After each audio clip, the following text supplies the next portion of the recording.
네, 반갑습니다. 국회 교육위원회 소속 더불어민주당 고민정 의원입니다.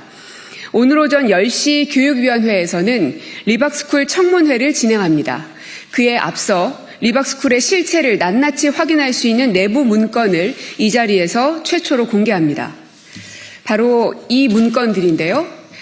그간 밝혀진 대선 댓글 공작과 늘봄 학교를 매개로 한 공교육 침투만으로도 놀라운 일인데 이 내부 문건들을 통해서 그간 드러나지 않았던 리박스쿨의 더 놀라운 실체를 확인할 수 있었습니다.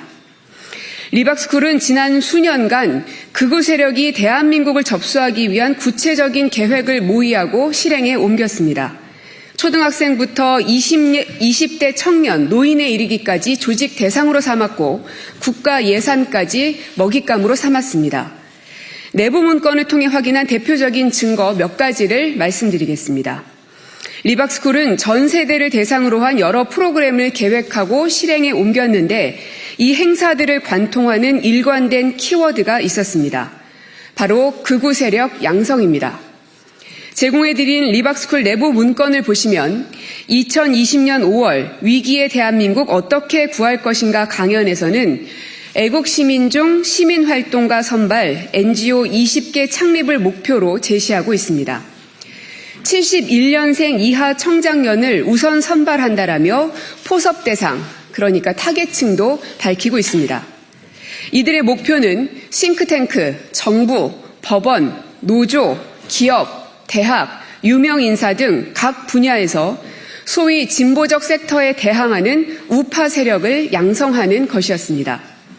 구체적으로 보면 우리법연구회 대항으로 자유법연구회 육성, 민주노총에 대항하는 자유근로자협회 육성, 싱크탱크 여시제에 대항하는 자유싱크탱크 재단 육성 등의 계획을 밝히고 있습니다. 실명을 말씀드릴 수는 없지만 유명 연예인과 셀럽들의 실명을 거론하면서 이들에 대항할 수 있는 우파 셀럽을 양성해야 한다는 계획도 강연에서 공유하고 있습니다. 문건에는 전향 또는 제거라는 표현도 등장하는데 이는 12.3 내란 당시 야당 의원들을 수거 대상으로 삼았던 노상원 수첩을 떠오르게 합니다.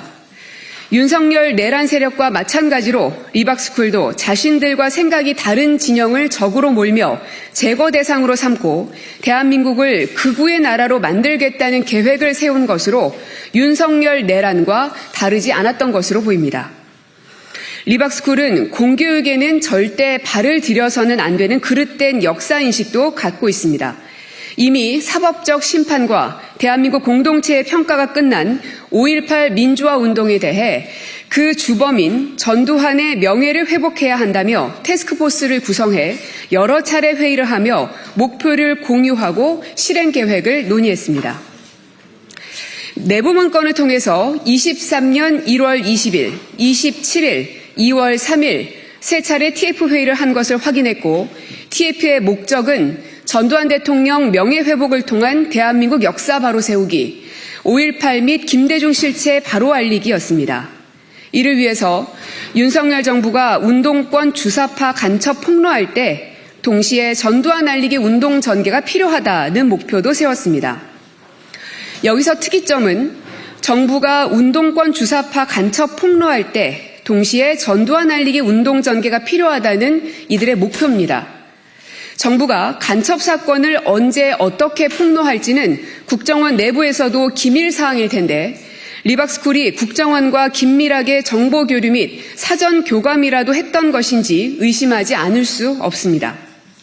실제 손효숙과 함께 TF회의에 참석한 리박스쿨 최모 교육국장은 이명박 정부 당시 국정원 지원을 받은 관변단체의 회계 담당자 등을 했던 것으로 알려진 인물입니다.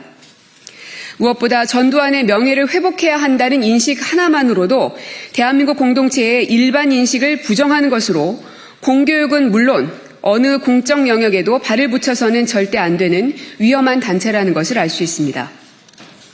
리박스쿨 손효숙 대표는 2017년 박근혜 탄핵 직후 프리덤 칼리지 장학회라는 단체를 만들어 장학 사업도 진행했습니다. 장학회의 장학금 사용 계획이 정리된 내부 문건도 확보해 확인했습니다. 지원 기간은 최소 1개월에서 최대 3년까지, 지원 금액은 최소 월 20만 원에서 최대 월 100만 원까지 지급하겠다며 10명의 장학생을 선발했는데, 문건에는 장학생들의 활동 분야로 네이버 감시, 민노총 감시, 언론 감시, 전교조 감시, 이슈 집회 지원 등이 적혀 있었습니다. 또 특이한 것은 장학금인데 전업과 겸업으로 구분돼 금액 차이가 있다는 것입니다. 즉, 본업을 하면서 감시 업무를 하면 겸업, 본업 없이 감시 업무에 전념하면 전업 장학금을 지급한 것으로 보입니다. 결국 손윤숙 대표의 장학사업의 실체는 장학사업이 아니라 국정원이 민간인을 포섭해 금전을 제공하며 정보 파악을 지시한 프락치 사업과 같은 극우 프락치 양성 사업이었던 것입니다. 이 리박스쿨 이 내부 문건들을 통해 확인할 수 있었던 것은 리박스쿨은 단순한 시민단체가 아니었다는 사실입니다. 스스로 대한민국 역사 지킴이를 자처하며 극우적 역사관을 공교육 안에 이식하는 방안을 모색하고 실천했으며, 이 과정에서 국가의 예산에도 손을 뻗치려 여러 방안을 모색한 흔적이 문건에 고스란히 담겨 있습니다. 더 나아가서 사회 각 분야에서 극우를 양성하고 침투시켜 대한민국을 접수하려는 목표를 갖고 조직적으로 움직였습니다.